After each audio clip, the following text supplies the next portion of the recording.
Мынау Қазақта ел жайлауға қонғанда, алғаш бие байлап қымыз ашытқанда қымыз мұрындық деп аталатын бір мереке болады. Ол қымыз ашығанда көрші ауылды шақырып қымыз береді. Ол кезде бай демей, кедей демей елдің бәрі сол бие байлаған үйге жиналады. Және құр келмейді. Қолында бар байлар тайын жетелеп, қойын өңгөріп келеді. Бие бауға шашу шашады, айғырдың жалын майлайды, биенің құлынның желісін майлайды. Енді бұл кез өзінше бір жайлаудың бір сәнді кезі. Адамдардың көңілі көтеріңкі болады. Енді бейсенбі өзі би болғаннан кейін бие баудың қымыз мұрындықтың ең үлкені бейсенбінің ауылында болады ғой. Сонда елдің көңілді, уайым қайғысы жүрген кезін көріп, соған арнап күй шығарған екен. Сол күйдің атын ел қымыз күйі деп шертеді. Енді сол қымыз күйін тыңдап көріңіздер.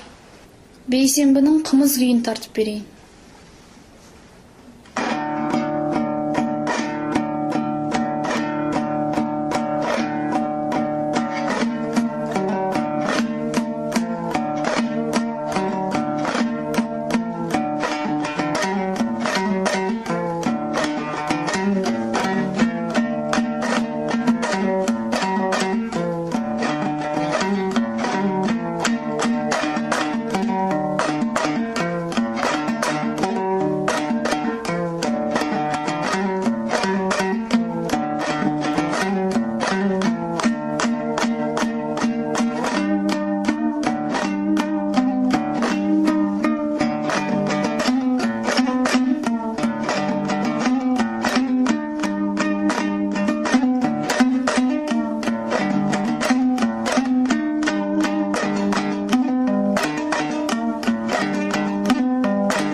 Бейсенбі күйлерінің дені кеңес күйлер деп аталады.